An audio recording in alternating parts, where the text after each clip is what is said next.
Do that which you know can do. Let there be a divine visitation. Thank you, mighty one of Israel. In Jesus' mighty name we pray. You may be seated in the Lord's presence, far above principalities and power. Amen. Tonight, to becoming an agent of change. Prerequisites to becoming an agent of change. Somebody say prerequisites. To becoming an agent of change. I think there are only 11.5 people in this room. Somebody say prerequisites to becoming an agent of change. You see, God has the ability to use anything to do whatsoever he wants to do. But in his infinite wisdom and mercy towards human beings, he has decided that most of the great things that he will do, he will not do them without human beings. He decided as a great honor to us that he wants to partner with us. Right from the time he created us, he made us in his own image. Because he had something in mind, he wanted to partner with us. And anytime God wants to do something great or something new, he looks for somebody. Particularly at these end times, God is in the business of doing new things, even newer things every day. And my belief and my prayer is that somebody here tonight will become an agent of change. Amen. In the mighty name of Jesus. The book of Exodus chapter 2, I will read 2 scriptures. Exodus chapter 2, from verses 1 to 11. And there went a man of the house of Levi, and took a daughter of Levi. And the woman conceived and bare a son. And when she saw him that he was a goodly child, she hid him 3 months. And when she could no longer hide him, she took him for him an ark of bulrushes, and daubed it with slime and with pitch, and put the child therein, and she laid it in the flat by the river's brink. And his sister stood afar off to wit what would be done to him.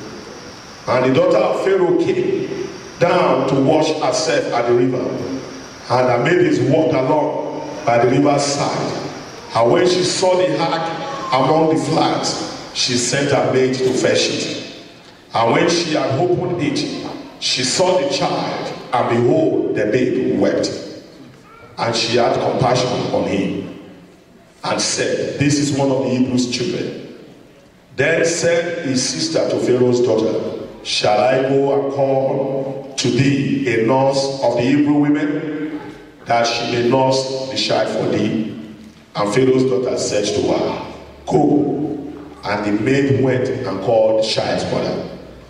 And Pharaoh's daughter said unto her, Take this child away and nurse it for me, and I will give thee thy wages.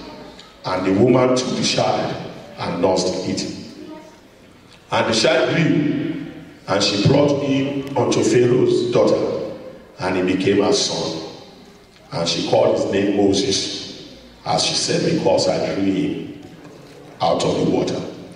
And it came to pass in those days when Moses was grown, that he went out to his brethren and looked on their bodies, and espied an Egyptian smiting an Hebrew, one of his brethren. I will jump to Hebrews 11, verses 23 to 29. By faith, Moses, when he was born, was hid 3 months of his parents, because they saw he was a proper child, and they were not afraid of the king's commandment.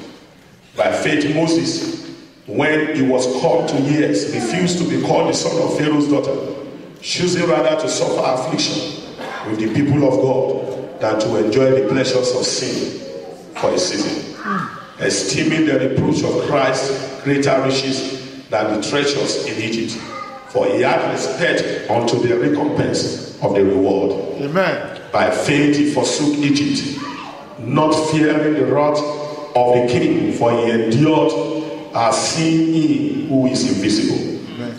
Through faith he kept the Passover and the sprinkling of blood, lest he that destroy the firstborn should touch them.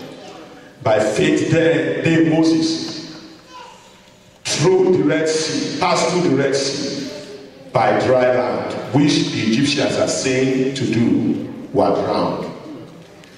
We speak over this atmosphere that the Lord will take charge. Amen.